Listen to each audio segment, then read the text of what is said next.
Great, that really a fantastic panel. I kind of have to apologize to all of our visiting scholars because I think I've decided that we actually don't need you to come next year. We're just going to have a full student conference because really the quality is so excellent. So thank you very much for doing that. And I guess the questions also reminded me of something. I really have the great pleasure of moving to the formal program by introducing Dr. Biliana Cicin-Sain. And again, the details on her bio are in your program, so I'm not going to read them. And I think that the thing that I took away from some of the questioning is actually the questions she asked, and actually Jan and others asked as well from the audience of some of the speakers we're hearing about tomorrow, is what's not listed in their bios is they're all extraordinary teachers. And really the difference that they have made in people's lives over time. And I think we have 3 examples here, and I imagine that each of you have examples that you have in your own minds. So they're not only thought leaders, but they really are people leaders, and they really have, I know from personal experience in working with Biliana in over almost 30 years maybe, how many people that she has worked with over the years who are having an impact across many disciplines related to the issues that we're talking about today. So I do want to give a shout out to all of that, and thinking about all of us and what role we can play in the different universes that we may have, whether with our families or friends, and being teachers, and thinking about how we engage these kind of discussions. I think that's just something that gets lost upon the orders. And the honors are pretty remarkable. So Biliana, again, you look at the bio, over 100 articles, numerous awards. Of course, the most wonderful one is the UCI Ocean Champion Award, but I am intrigued by the Albert First Monaco Grand Prize for Marine Science, because I think he might even have a nicer house than this somewhere. But I really just a remarkable record of accomplishment over the years. And just a couple of quick examples. I have been fortunate. She is currently really the global leader on oceans and coasts, and she connects oceans, and she saw, before most anybody I know, the connections between the ocean and climate, the oceans and biodiversity, the oceans and integrated coastal management. All of us have our unique area of expertise, but Biliana I've seen make the connections over years amongst all of these issues in a way which is unique and has been transformational on many, many fronts.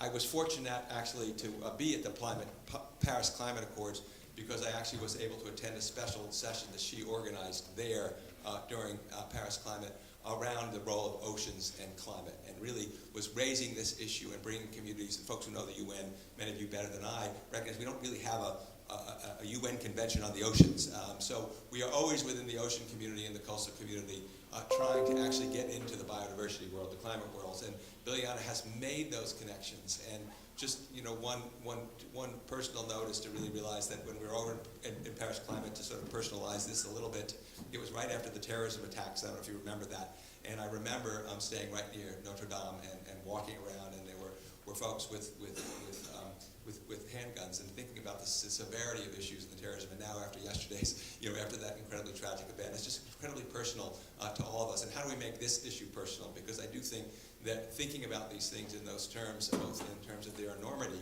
but how we then boil them down to the personal experiences that we have, really are the things that I think keep us coming.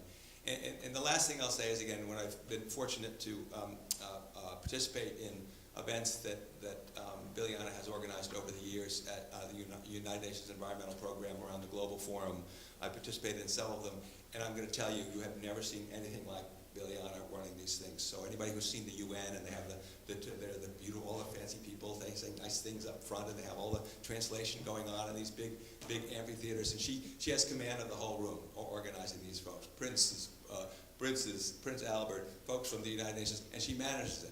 But more importantly, what she does after that is she goes back in the room afterwards and she writes the report of the meeting. So she does that, and she spends the time to actually then digest all of that complex information into an actionable action plan that you need to take. And more importantly than that, she also goes out, she's the last one at the party and dancing in Paris at the nightclubs, and somehow she's up the next morning commanding the room again. So a woman of enormous capacity, of incredible accomplishment, and also a great friend and a mentor to me as well. So welcome, Biliana.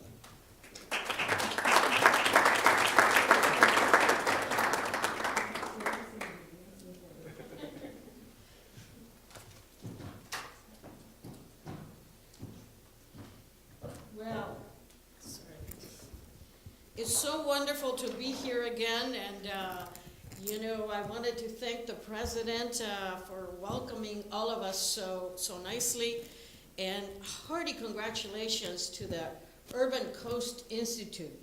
All the things you've been able to achieve, for the last, 14 years, but really an amazing influence, especially at the national level and in the Mid-Atlantic, and all the great projects you have moved forward. And it's wonderful to see the great staff you have, and of course, a great new leader, Randy. I'm really glad to be here in this historic building, in this very, very beautiful university. And then to see the products of the university, you're so great. I'm really, really impressed. Where's Carl? Carl, do me a favor. This is not in full screen. Yeah, could you put it on full screen so I can see it? Thanks. No, I wanted to say one more thing as a preface. I do feel also that the timing of this Climate and Ocean Conference, Climate Coast and Ocean Conference, is really, really good. When we were at COP21 in Paris, you could go to any taxi or Uber and talk about the COP, the COP, Conference of the Parties. You could talk about the climate issues. Everybody knew them. In the U.S., at that point, you couldn't even say the word climate change at that point. But I think, all these dramatic impacts we have seen, increased frequency and intensity of storms, in the Caribbean, in Florida, in the Gulf, all of these effects, the public is seeing them. So I think that, we can say climate change now, and we will, and things, all of a sudden, they will move. I really do. So I'm glad you invited me because, it's making me focus, not in my talk, but in the discussions on the U.S. too. Okay. Yeah, okay. All right, thanks so much. I'm just going to go down, okay? So I have been working on these issues, especially at the global level, and really starting with, the UN Framework Convention on Climate Change, the main climate convention, and with COP15, which was in 2009 in Copenhagen. And so I bring you some of those experiences. They're difficult experiences. There are no easy answers. But the challenge is so great that we all have to come together and exercise the utmost creativity and really to be brave and move forward. Okay. So, I'm sorry, Carl, it's not moving here. Sorry. It's not moving, when I do this part. It moved there, but it didn't move here. Okay, sorry. Okay. So,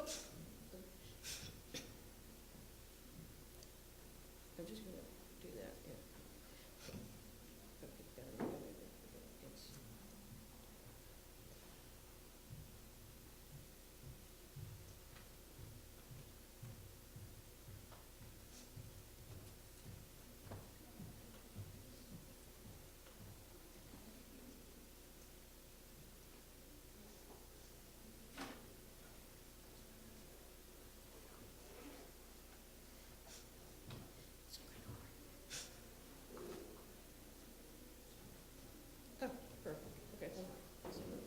Yes.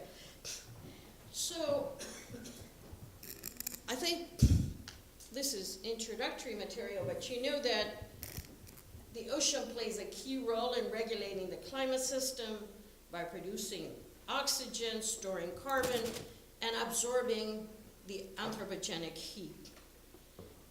But in turn, what happens is that changes in the climate are significantly impacting the ocean, including all the syndrome of effects, that we've heard a lot about: ocean warming, acidification, deoxygenation, sea level rise that we saw well illustrated already, and altering currents and oceanographic conditions. all of which, of course, then accelerate the adverse impacts on coastal and island populations around the world, on the peoples and their economies. And when you think about it, we have 183 coastal nations and small island states in the world. So it's really most of the world. So the wide range of impacts that our coastal areas and our island states are experiencing really demand urgent action and investment. And really, it has to be done at all levels of policy, at the global level, at the national level, at the state level, and at the local level. And that's to ensure our common survival, our planetary health and our human well-being. So we've been working on these issues since 2009, but especially since the COP, Conference of the Parties 21 in Paris that Tony mentioned, when we got the new, really major agreement, the Paris Agreement, that, charted the direction for the world for the next, so many years. And so we were very active with this Ocean Days at the COP21 in Paris, followed by COP22, you see it at the bottom, in Marrakesh, COP23, then in Bonn, Germany, and COP24 most recently in Katowice, Poland. The next one will be in Chile, and the next one will be in this, COP25. It will be in this early December 2019, and it's expected to be the blue COP.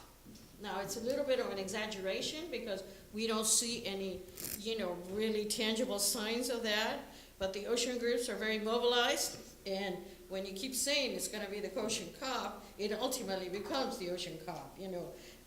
Countries feel that they have to move. Anyway, I give you some examples of high level. All of these events, bring the heads of state like Albert II of Monaco. They bring the ministers like the French minister. You see here the heads of agencies like the head of UNESCO, ambassador from Seychelles. The guy with the leg is Luca Daunivallo, who then became the chief negotiator later on. Grenada, another great ambassador, Friday from Grenada. If you look at this guy on the right, he's the commissioner for maritime affairs for the European Union, and so on. So, we have altogether been able to mobilize a broad coalition of agencies, NGOs, and governments on this issue. But it's not enough. It has to go a lot further. And we've also, at the COP21, we were sort of going from year to year, and we said, well, we really can't do that. We really need to have like a strategic action plan for the next 5 years. What are the major areas that need focused attention? What needs to be done? What is being done within the UN Framework Convention on Climate Change? What needs to be done in other fora? And then, since that time, we have been tracking progress, or lack thereof, on these issues. We did that for the first time in 2017, for the second time in 2018, and we will continue to do that this year. So, we have a simple agenda for action, and the first point is that we have to approach the oceans and climate nexus in an integrated way, and I'll mention, I'll discuss that in a minute. We have to constantly monitor and assess the impacts of climate change on the oceans, the coastal areas, and the peoples. And we have to mobilize responses, policy responses, at all levels. That's the hardest part.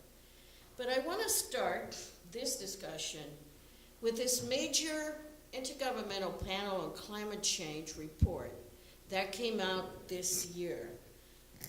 It's the IPCC Special Report on Global Warming of 1.5 degrees centigrade. And this was an outcome of the Paris meeting, you know, the COP21, where the small island states, actually supported by the US and European Union and many others at that point, their motto was, we need 1.5 degrees centigrade. We can't go above that to stay alive, right? So this report, I urge you all to look at it, to read it carefully. It's a landmark report with far-reaching implications for all climate change action. And these are the major points, and they are really worrisome. The first one is that the predicted impacts of climate change are coming much earlier than we expected. That we're going to reach a warming of 1.5 degrees centigrade as early as 2030. 2030 is 11 years from now. We're here, you know? It's not like 2050 or we used to think of 2100, but it's not. It's 11 years from now. And no later than 2052, you know, posing really serious threats, especially to our coastal areas, our island areas, and peoples. The second point is that there's a marked difference between keeping to a 1.5 degree scenario versus a 2 degree scenario.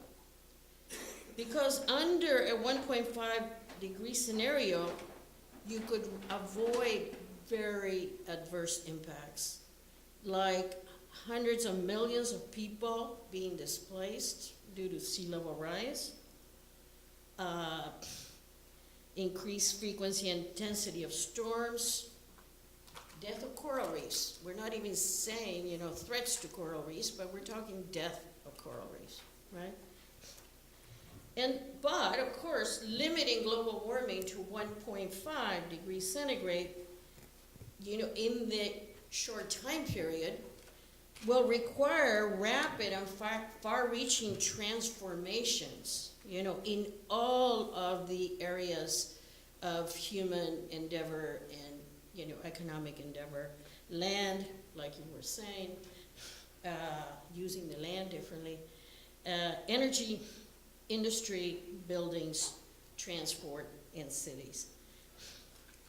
Now, I want to show you a quote by the chief negotiator of the Alliance of Small Island States. The Alliance, AOSIS, Alliance of Small Island States, brings together the 44 small island developing states around the world in all the world's oceans.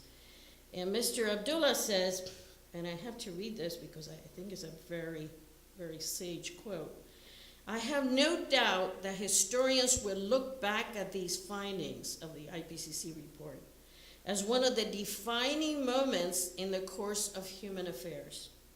I urge all civilized nations to take responsibility for it by dramatically increasing our efforts to cut the emissions responsible for the crisis and to do what is necessary to help vulnerable people respond to some of the devastating consequences we now know can no longer be avoided."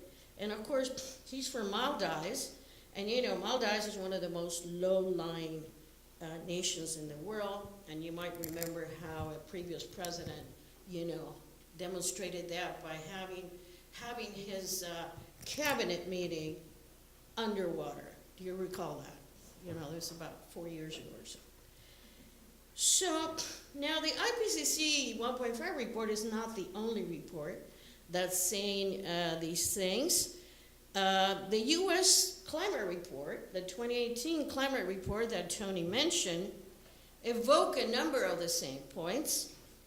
And you know, this one, I mean, I was very impressed with this report. It really underlies that the negative impacts of climate change are not a hypothetical future scenario, but are already very strongly causing damages to U.S. lives and livelihoods, particularly, in our coastal areas. So, okay, so agenda for action, the first point is that we need to address the ocean and climate nexus in an integrated manner, because it's really a bundle of issues. When you deal with UNFCCC or other UN fora, they try to put oceans in some category, only in one category. Yeah, you want some on oceans, you gotta pick, okay? So they put it under mitigation. But they don't really care about the role of the oceans in mitigation, in absorbing, so much of the carbon, because it's already doing it. The UNFCCC only counts additional effort, okay? So even though the ocean could stop absorbing carbon, or could, that function could be altered because of a number of other, effects that are going on, it doesn't, come into the equation, okay? So to us, this is a package of issues. And the first one is to understand the central role of oceans in climate. It's not some little thing. It drives the climate. Mitigation using the oceans in a proper way. Ocean energy, alternative energy, right?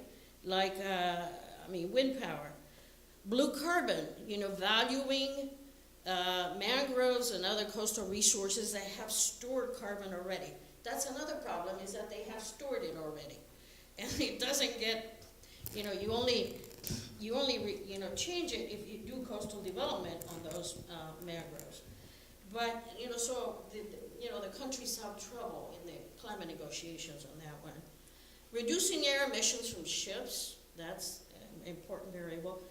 And ultimately, carbon capture and storage, if it can be done in a proper, using proper regulatory approaches. And of course, all kinds of forms of adaptation. Then blue economy as a form of adaptation that is low carbon.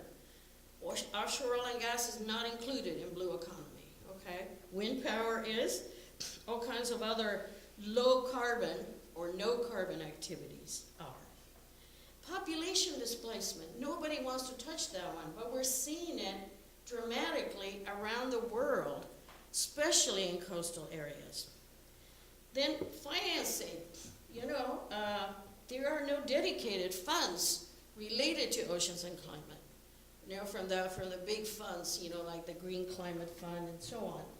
And, we're in the process of actually figuring out, what is the flow of money from the Green Climate Fund, the Global Environment Facility, and other main global funds that actually, addresses the oceans and climate issues. And finally, of course, capacity development. If we don't have capacity development, if we don't devote sufficient financing on that, nothing really is going to happen. Then we have to constantly monitor and assess the impacts of climate change on the oceans and on the coastal areas and peoples, and we have to keep this in front of everybody's eyes. We have to keep it in the public eye. So our modest contribution is to assess progress on this issue once a year, and we mobilize people around the world, and it's all for free. People contribute because they want to contribute. And we're in the process of creating the one for this year, so please say, I want to participate. We have to include the health part in it. It's in the adaptation, but not totally clearly. Okay, so from the last report, I just summarized some of the troubling trends that we're seeing.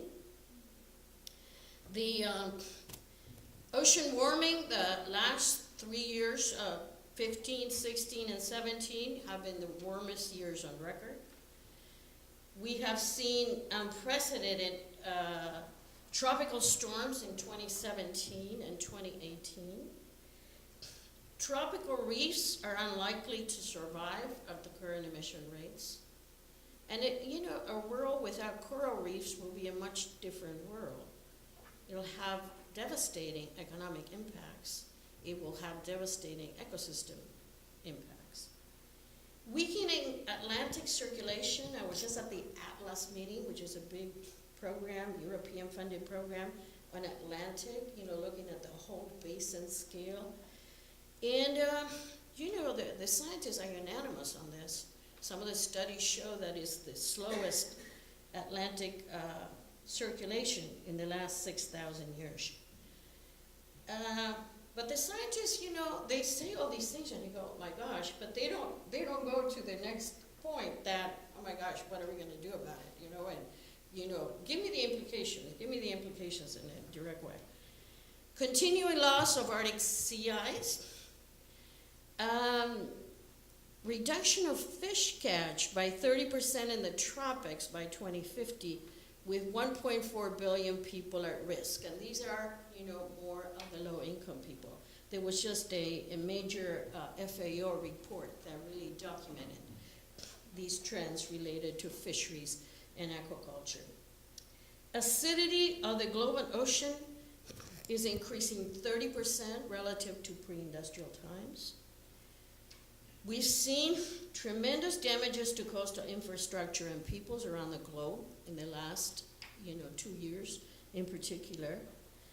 And for small island developing states, the threat of sea level rise is 4 times the global average. And you know that a number of those nations are facing, abandoning their homes, moving to other countries. And that, unfortunately, the regulatory framework, the policy framework, is not really in place to handle massive displacement such as that. Increased population displacement due to environmental disasters and climate change. These are figures from a year or 2 ago that could be bigger now. 140 million people could be displaced by 2050. At the same time, we try to look at encouraging policy responses. What is the policy world at various levels doing to counteract these adverse trends?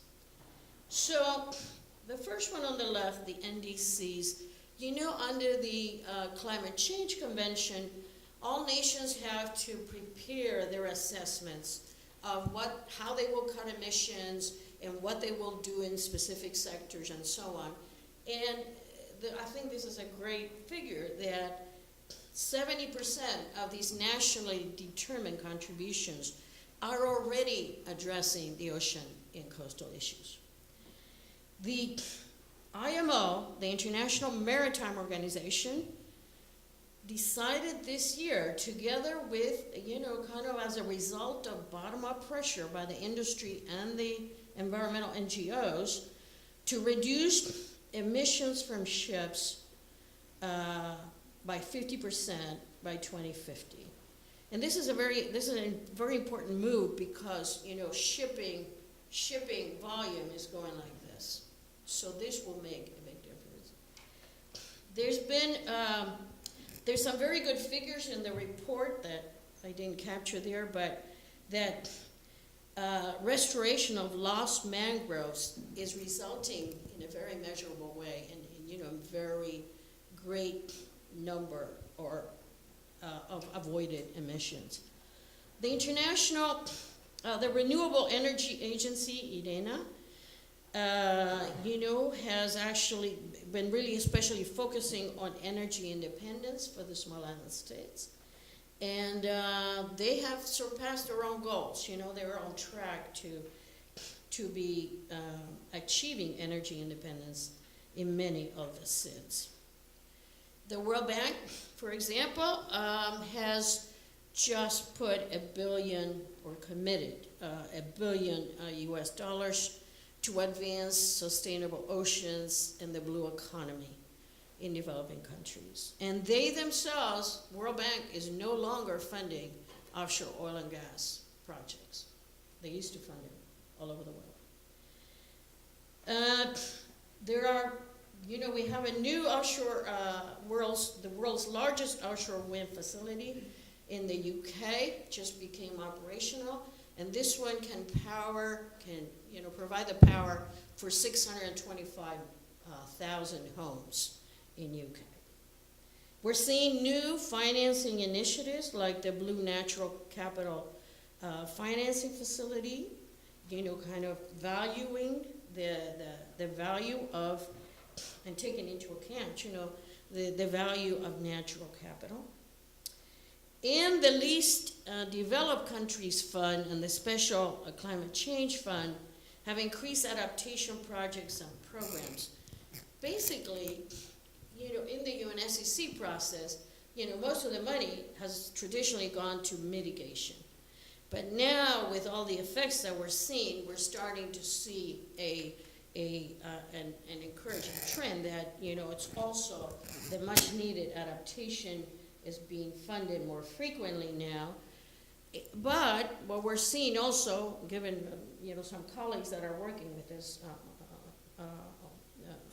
we're not seeing, for example, any money for population displacement issues. Not yet. We're also seeing, other encouraging policy responses. For example, we have these kind of bottom-up national conferences on oceans that bring the whole world together, especially the governments. And U.S. started these with Secretary Kerry. And we just had one in October in Bali, Indonesia. And these tend to result in kind of bottom-up pledges of voluntary money from private industry, governments, what have you, as well as commitments like to protect so many acres or so many square miles of marine protected areas. And in the instance, they came up with 48 tangible and measurable commitments regarding the blue economy. We're also seeing private sector finance, such as corporate climate bonds. We're seeing enhanced, research on the ocean, and the European Union, for example, is supporting an All-Atlantic Ocean Research Alliance,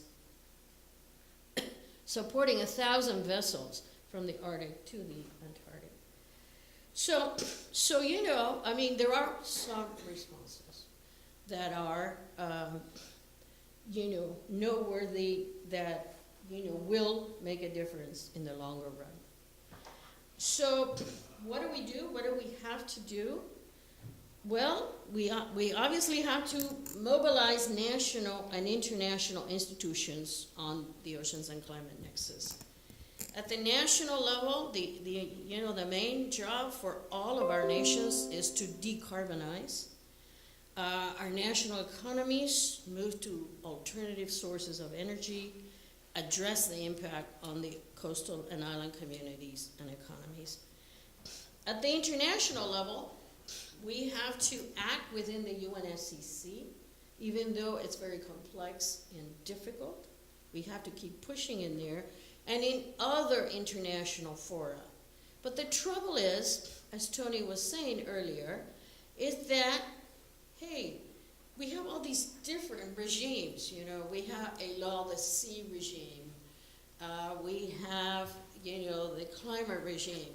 We have the biodiversity regime. Now we're negotiating a new international regime on the ocean areas beyond national jurisdiction, beyond the 200-mile zone. So, and there are no connections in general between these.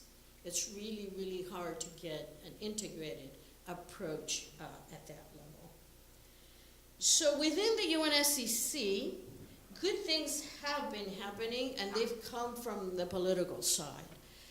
Fiji, as an island state, was the president of the COP23 in Bonn that I showed you earlier. And Fiji was also the chair of the UN Ocean Conference in 2017, together with Sweden.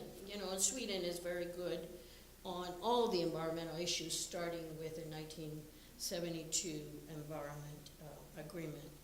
So with Fiji and we work very closely with them, Fiji and Sweden, you know, they've created something called the Ocean Pathway, and you know, there have been meetings and, you know, and a lot of strategy sessions to develop a vision and agenda to push for oceans and climate, on the oceans and climate issues for the next period.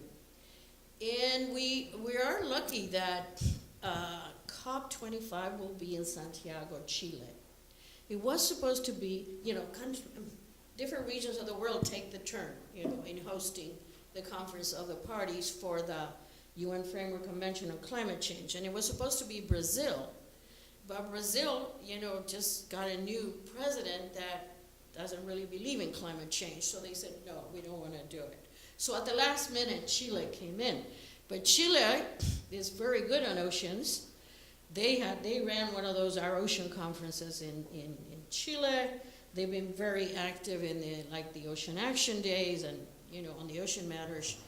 And so, you know, we're all very hopeful that this might turn out to be the Blue COP, Conference of the Parties. So I think we have to be, what are some of the specifics that are being developed? You know, we have to look at the IPCC 1.5 report that I mentioned, and we also have a new IPCC report coming out in September of this year on oceans and the cryosphere, and I'll come back to that one in a minute. Then in the last Conference of the Parties, you know, there was a lot of work associated with, you know, kind of how to implement the Paris Agreement, and especially how to set up the kind of a periodic global stock take that would happen every so many years. And, you know, we want to be sure that oceans and coast are in there. Then we have to continue to support the countries in their nationally determined contributions in the ocean content and ambition in those NDCs. And we have to understand the finance patterns better and then demand that appropriate financing, appropriate to the level of need and importance, go to the coastal areas and to the SIDS.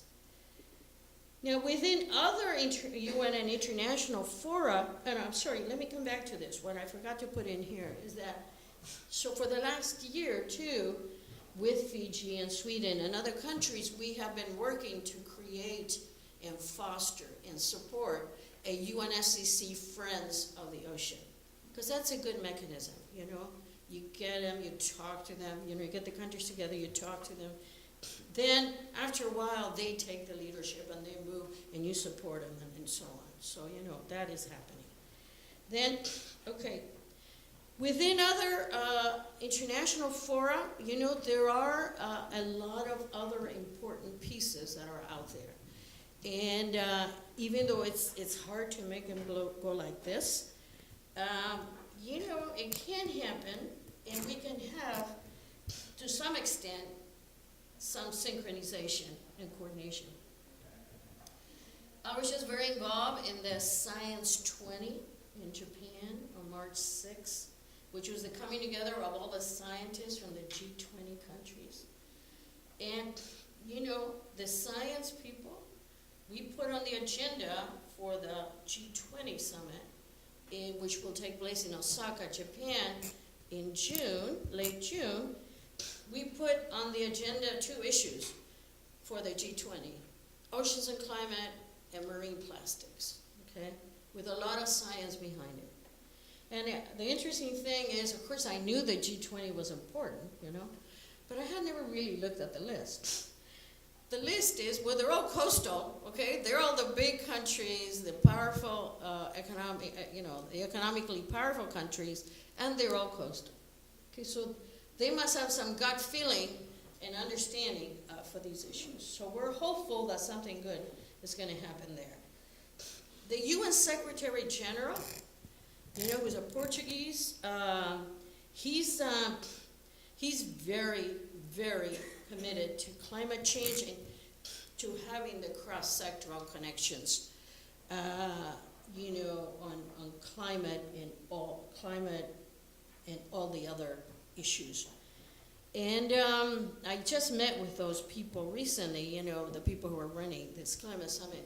But immediately they wanted to stick oceans in nature-based solutions. Okay, all right, it is a nature-based solution. It works as a biggest sink. But what about the people? What about all the associated issues? Not yet. So this IPCC report on ocean and the cryosphere is something that was requested by Monaco, by Prince Albert, actually, in COP21. And that report is coming out, and we know a lot of the scientists who are working on it, and it will have very dramatic impacts, very dramatic findings. And I just want to show you this point that it will be released September 19 to 23 in Monaco. And so some of the foundations that we work with, like the Oceano Azul Foundation in Portugal and Sasakawa Peace Foundation in Japan, they really are mobilizing a big effort to bring key journalists together with the key scientists to understand what are the ramifications of this report, so that it can stay in the attention on the issues that will be highlighted, could stay in the global media for longer than 2 or 3 days, like a longer time. Have a consistent effort with a lot of stories coming out. Of course, we also have now the beginning of the decade of ocean science for sustainable development, which is run by the Intergovernmental Oceanographic Commission at UNESCO. And that one also, that's a great opportunity because, UNESCO, Intergovernmental Oceanographic Commission, deals exactly with the ocean and climate nexus, particularly from a natural science point of view. Then we have the Agenda 2030 on sustainable development, where we have all these, global goals, but especially we need to work on implementing the oceans goal and the climate change goal. And then we have underway the very serious negotiations that were started 10 years ago, and they're coming to a culmination point. And they are to protect marine biodiversity in areas beyond national jurisdiction. And climate has not been very strongly brought into that process. So for example, just 2 weeks ago, we ran a big, side event at the UN during the negotiations on capacity development for, BB&J in the context of climate change, trying to bring, looking at all of the other emphasis of these negotiations, which have to do with, achieving area-based management, achieving good management of marine genetic resources, doing appropriate environmental impact assessments, and capacity building. So we looked at the capacity building needs in each of these areas, and then also, how does climate change, for example, affect area-based management in areas beyond national jurisdiction? Well, one thing is you might need to have, desirable to have is flexible boundaries, okay? And then also, on the agenda coming up next year is the projected UN Ocean Conference 2020, which is led now, remember before it was Fiji and Sweden, now it will be Portugal and Kenya.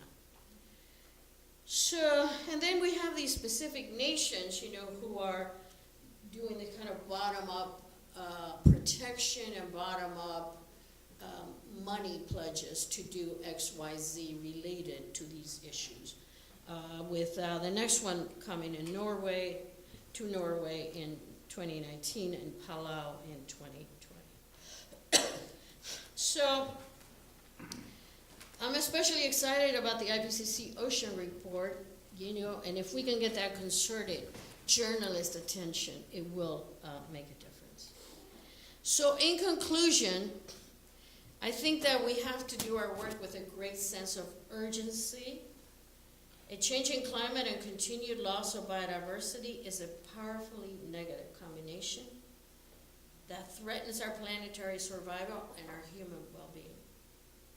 So the time to act is now and not tomorrow. We only have, 11 years to avoid a lot of very adverse consequences. And I'm very, very honored and pleased to see such wonderful presentations from the young people. And now we're getting the younger people involved, and so as the very young people exemplified by young Helga of Sweden, have said, your lack of action is denying us our future, and this just cannot be. So thank you, and I just want to show you some of the supporters of the Oceans Action Day and the Progress Report contributors. Thank you very much. I think that's a great kickoff. It sets up a lot of the panels tomorrow. I'm just incredibly excited about that. But again, we do have a reception over at the McGill, which is right over here to the right. So after this concludes, so please join us over there if you can. But I think we do have time if you're willing to take a couple of quick questions before we move over there. Let me just make sure. Any questions from any of the students first? They always get first. Anything? You good? Then the person who passed away. Oh, that's you, Jan. Go ahead. Thank you so much, Biliana. You listed it in your last group of actions and things to look forward to, but I'd like your thoughts on why you think that the Sustainable Development Goal on oceans is so poorly ranked. I mean, the SDGs Poorly ranked in what way? You mean in terms of money, for example? Well, Yeah. I mean, the SDGs are seen as the sort of catalyzing focus Yeah. for action on a Yeah. whole range of fronts, Yeah. from funding for development activities Yeah. as Yeah. well as Yeah. environmental activities. And yet, consistently, both recipient countries and donor countries rank the Oceans Goal, SDG 13 or 14, as the least important as far as they're concerned. Why? Why do I haven't seen that, but I know it's the one that has the least money, or That's one of, right. yeah. Why? Well, I was actually really involved in the SDG 14, and we created the Friends of the Ocean on a standalone, SDG. So, but the way it came out, really, most of it is reiterating past commitments, So it wasn't that transformational or far-reaching, but it was really important that we got it, because if we had been buried, oceans and coast, we'd been buried in some kind of a cross-cutting natural resource goal, including forest and other things, we'd never get any attention. I have a question, which is, because again, I remember in Paris, we were just, in some cases, fighting for crumbs. We wanted the language. Yeah, exactly. You're fighting for crumbs within that context, and I remember, all of a sudden, Yeah. call your delegation because this, 3 phrases on I oceans. know, it was was going like away. putting oceans in the But preamble. what surprised me about that, I was really taken by your observation that 70% of the NDCs Yeah. are actually coastal and ocean related. So how do you back engineer the recognition that the actions that they need to take are at the climate-ocean nexus, Yeah. but the policy frameworks and commitments don't reflect that? I was very taken by that, because I feel like Yeah, that, yeah, in fact, yeah. that the individual nations are committing and see the need to commit to those actions. You think somehow, how do you back engineer to more affirmative, commitments within the negotiations themselves? Any thoughts? Well, that has to go back to that idea of the UNFCCC Friends of the Ocean. That is a growing group, and it involves a lot of these nations that are pushing oceans within their own, NDC. So that has to be nurtured and has to grow and continue. but the negotiators, when they get in the room, somehow then seem to get turned on by that. Because they language. see it in a very segmented way, you know, that's what it is. Great, I'm sorry. Well, thank you. I'm Professor Connors here. I'm from Homeland Security. I looked at this really climate change in the security framework, and I agree. You know, this is an urgent matter. But your own presentation, there's this almost dizzying array of organizations that have something to say or something to do in some areas. You mentioned, you know, these commitments, these nationally determined contributions. They're currently unenforceable. And this is, I think this is, and notwithstanding the U.S. withdrawals, and I think that was a mistake.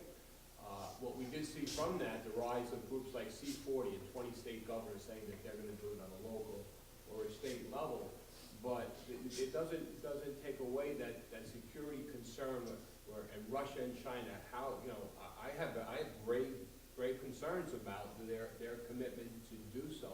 And that's where I think the argument or the focus or The security issue, to, yeah. to actually implement these commitments. These commitments sometimes I would argue are grandiose, and there's a cost value in there that isn't put up, and that to me is the real core conversation where we do actually make where those commitments are enforceable. Yeah, no, you're totally right. I mean, but you know, under the Paris Agreement process, you know, the countries are supposed to be enhancing these every, 3 to 5 years. And so, that's increasing ambition, so. But I agree with you that the security issues are among the strongest, especially, I would think, those related to the population displacement, which are happening around the world, and the Department of Defense, our Department of Defense has been one of the main articulators of that issue. I recall some, major report, I forgot the exact name, but the Department of Defense produced, a few years ago, maybe 3 to 4 years, really casting the climate change as a world and national security issue. Thanks. One more question, and then we'll. Hey, hi. I'm interested in the urgency. The idea of the dizzying array of organizations that are doing this. I second that. I've been involved in doing these things and studying this for decades as an educator. And but I'm wondering if what's your opinion on some of the more specific bolder policy addresses are such as the Green New Deal, such as Project Drawdown, which don't specifically focus ocean, but they focus climate change. Yeah. And whether or not, in fact, the election of 2020, we may have a candidate who actually just is a climate change candidate. Given the 11 years that you point out, which I think we hopefully all believe now, what's your sense about those things that are taking place outside all these forums around the world? Yeah. Well, that's why I said the timing of this conference is really good, because I see, the possibility of change within the United States. I mean, one of the candidates for the Democratic Party is Governor Inslee, from Washington State. He came to the Oceans Action Day in, I think it was Bonn, and he was amazing. He said, I'm here from the Washington that supports the Paris Agreement, Washington State. And then he talked about clam chowder, and how that is the kind of the main dish, for the state, and how it's gone down like that because of acidification. And it is the people, state of Washington,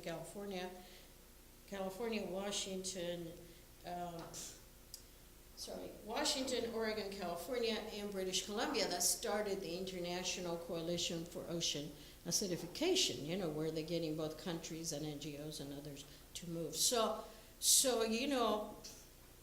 I've been working at the global level. I said, well, wait a minute, I better go start talking, also to our House and Senate, and, offering help and so on. But about dizzying array, I didn't even talk about any of the dizzying array. I'm sorry, but I didn't. There are so many groups, even on this Ocean and Climate Nexus, there are many, many groups. So, it's very complicated, but, So let's thank Biliana and our Okay, panel.